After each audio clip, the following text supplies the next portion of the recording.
Everyone, welcome to my channel digital marketing land. मैं श्वेता गोयल इस बार discuss करने वाली हूँ आपसे आईपीयू का सिलेबस। फ्रेंड्स, कॉस्ट अकाउंटिंग है वो बहुत इंपॉर्टेंट सब्जेक्ट है। आपका एमबीए में भी है, आपका बीबीए में भी है, बीकॉम में भी है। मतलब ये वाला सब्जेक्ट तो आपको हर जगह मिल जाएगा। तो ये जो मैंने सिलेबस लिया है ये मैंने आईपीयू की गाइडलाइंस हैं, जो आईपीयू का सिलेबस है वहाँ से लिया हुआ है मैंने। तो इसमें क्या है, आपके इसमें 4 यूनिट हैं। ये जो सब्जेक्ट है बहुत इंपॉर्टेंट है। ये सबसे ज़्यादा बच्चे स्कोर भी इसी में करते हैं और सबसे ज़्यादा बच्चे फेल भी इसी सब्जेक्ट में होते हैं। तो बहुत ध्यान से आपको ये सब्जेक्ट पढ़ना है। इस सब्जेक्ट में आपके 4 यूनिट्स हैं।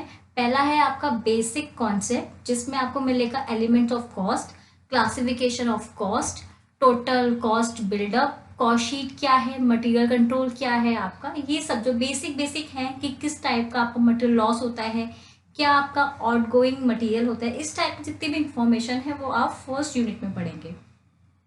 सेकेंड यूनिट क्या है, बेसिकली आपके लेबर के ऊपर है।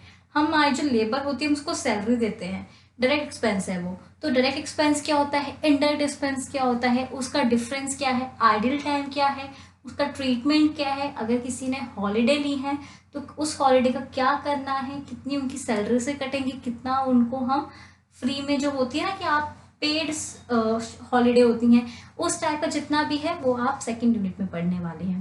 थर्ड यूनिट क्या है, आपकी ओवरहेड पे बेस है। ओवरहेड कहने में एक एक टॉपिक है, एक टॉपिक क्या है, आपको अभी वर्ड लग रहा है ओवरहेड्स, पर ओवरहेड्स क्या है ये भी बहुत वाइड है। इसमें भी 3 चीज़ें हैं आपकी, ऑफिस एडमिनिस्ट्रेशन, फैक्ट्री है आपका, कॉस्ट ऑफ प्रोडक्शन है, ये सब चीज़ें आपकी ओवरहेड्स में आती हैं। फिर हम इसमें देखेंगे इसका ट्रीटमेंट क्या है, ठीक है, डिस्ट्रीब्यूशन ऑफ ओवरहेड्स क्या है, और एट द एंड हम इसमें पढ़ने वाले हैं एब्जॉर्प्शन कि अगर ज़्यादा हो जाता है ओवरहेड तो क्या करना है, कम है तो क्या करना है। लास्ट यूनिट आपकी बहुत इंपॉर्टेंट है, बहुत स्कोरिंग है।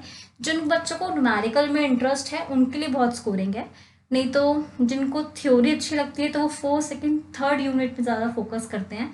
जो न्यूमेरिकल पे है, जिनको न्यूमेरिकल बहुत अच्छे लगते हैं तो 4th यूनिट आपकी पूरी न्यूमेरिकल पे बेस्ड है।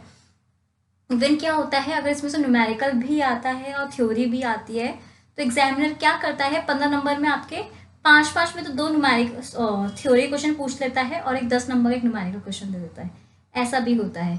तो 4th यूनिट बहुत इंपॉर्टेंट है, बहुत स्कोरिंग है जिनको न्यूमेरिकल अच्छे लगते हैं। बट अगर आप मेरी पूरी सीरीज देखेंगे तो आपको कॉन्सेप्ट क्लियर हो जाएगा और आप करके बहुत आराम से आ जाओगे। तो हम सबसे पहले यूनिट 4 पे ही हम फोकस करेंगे। सबसे पहले हम यूनिट 4 ही कवर करने वाले हैं।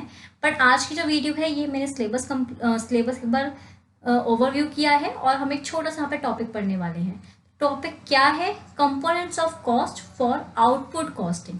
इसमें हम देखने वाले हैं कि प्राइम कॉस्ट क्या है, फैक्ट्री कॉस्ट क्या है, ऑफिस कॉस्ट क्या है, टोटल कॉस्ट ऑफ प्रोडक्शन, ये सारे आपके कंपोनेंट हैं। हम मेन फोकस इसमें आपका प्राइम कॉस्ट का है। कुछ और आपको अच्छे से समझ में आ रहा है तो वो आप प्लस पॉइंट लेकर जा रहे हो इस वीडियो से। मेन फोकस इसमें प्राइम कॉस्ट के ऊपर है।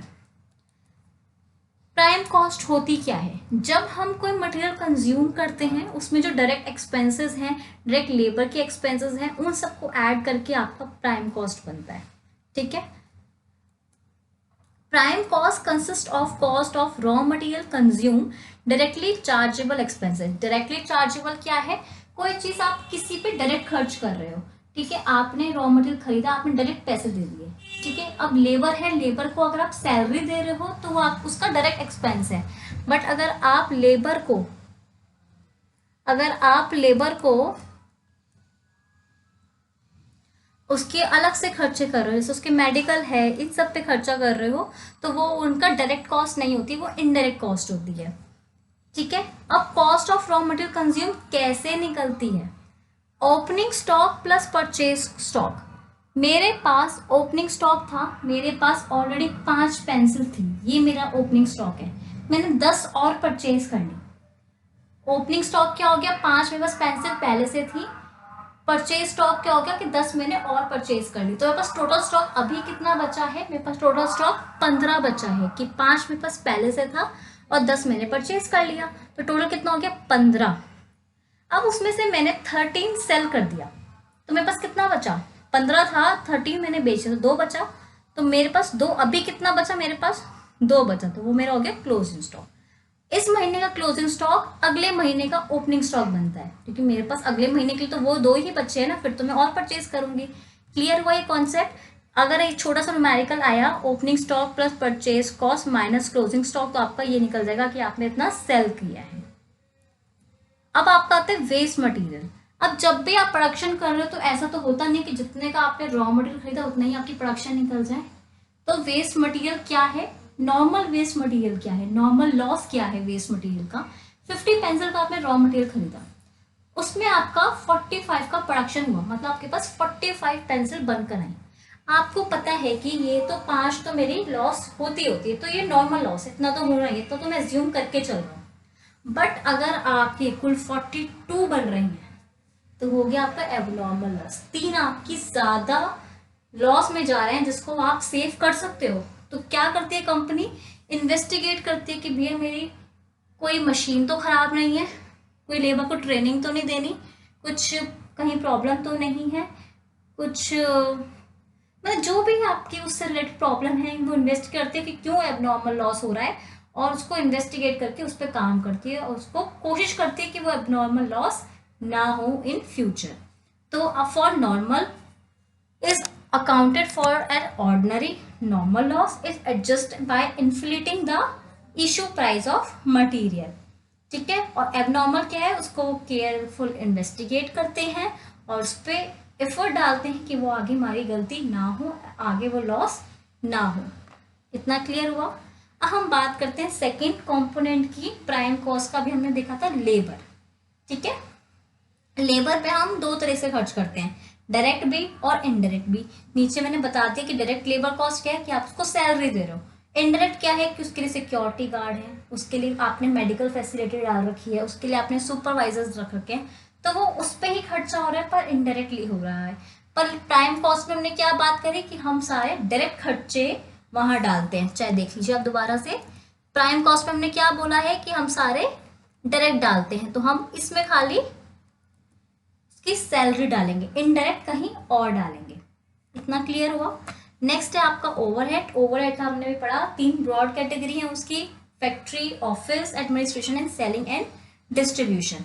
सेलिंग एंड डिस्ट्रीब्यूशन क्या मतलब है, समझ रहे हो नाम से, कि कब मैं कोई मटेरियल बेचती हूँ तो उसका ट्रांसपोर्टेशन का खर्चा, उसकी पैकिंग का खर्चा वो सेलिंग एंड डिस्ट्रीब्यूशन में जाता है। फैक्ट्री का खर्चा आपकी उसकी इलेक्ट्रिसिटी वगैरह ये सब, ऑफिस का खर्चा अलग होता है। फैक्ट्री अलग है जहाँ प्रोडक्शन हो रहा है, ऑफिस जहाँ आपके डॉक्यूमेंट्स हैं, आपके कंप्यूटर पे सॉफ्टवेयर अपडेट्स हो रहे हैं, आपके कितना प्रोडक्शन हुआ है, इस सब चीज़ की इंफॉर्मेशन अपडेट हो रही है, तो वो चीज़ ऑफिस एडमिनिस्ट्रेशन में आती है। पेपर वर्क सारा आपका ऑफिस एडमिनिस्ट्रेशन में आता है। तो डिफरेंस कर पा रहे हो ना, फैक्ट्री क्या है, ऑफिस एडमिनिस्ट्रेशन क्या है, और सेलिंग एंड डिस्ट्रीब्यूशन तो डिट्टो डिफरेंट, मतलब डिट्टो कह रही हूँ, थोड़ा डिफरेंट है, तो ये तो आप आराम से समझ गए होंगे। ठीक है, तो ओवरहेड्स हमने समझ लिया। तो बेसिकली क्या है, हमने इस वीडियो में क्या पढ़ रहे हैं कि प्राइम कॉस्ट क्या थी, डायरेक्ट क्या है। डायरेक्ट कोई भी एक्सपेंसेस है तो वो हम अपना प्राइम कॉस्ट में ही उसको ऐड करके हमारी प्राइम कॉस्ट निकलती है। लास्ट एक बार लाइन पढ़ लो, for computing of factory cost, cost of production and total cost the above overhead are added to the prime cost, factory cost and cost of production respectively. The overhead actually incurred can be taken into the account, or if necessary an estimate may be made of the likely overheads during the specific period of time। ठीक है, इतना था। सबसे पहले हमने जो focus डालना था वो किस पर डालना था, प्राइम कॉस्ट क्या है। बेसिकली आपको किस पर फोकस डालना है, प्राइम कॉस्ट कैसे निकलता है, नॉर्मल लॉस क्या होता है और एबनॉर्मल लॉस क्या होता है। तो कई बार आपको क्वेश्चन आता है नॉर्मल लॉस और एबनॉर्मल लॉस में डिफरेंस बता दो। तो इस वीडियो से आपको ये 2 कॉन्सेप्ट क्लियर हो गए। ये छोटा सा न्यूमेरिकल आएगा तो आप कर सकते हो, क्योंकि आपको पता है टोटल कॉस्ट कैसे निकलती है और क्लोजिंग स्टॉक क्या होता है। तो आज की वीडियो के लिए इतना ही। नेक्स्ट वीडियो में आपसे मिलती हूँ एक अलग टॉपिक के साथ। होप सो ये आपको वीडियो अच्छी लगे। आपको कोई भी प्रॉब्लम हो, किसी से रिलेटेड आपको कुछ जानना हो और आपको लग रहा है कि इस वीडियो में नहीं कवर हुआ, तो आपको वो टॉपिक जानना है, तो आप मुझे कमेंट सेक्शन में वो बता सकते हैं कि आपको कुछ प्रॉब्लम है या आपको कुछ और अदर इन्फॉर्मेशन चाहिए, तो आप कमेंट बॉक्स में इसको डाल सकते हैं। Thank you.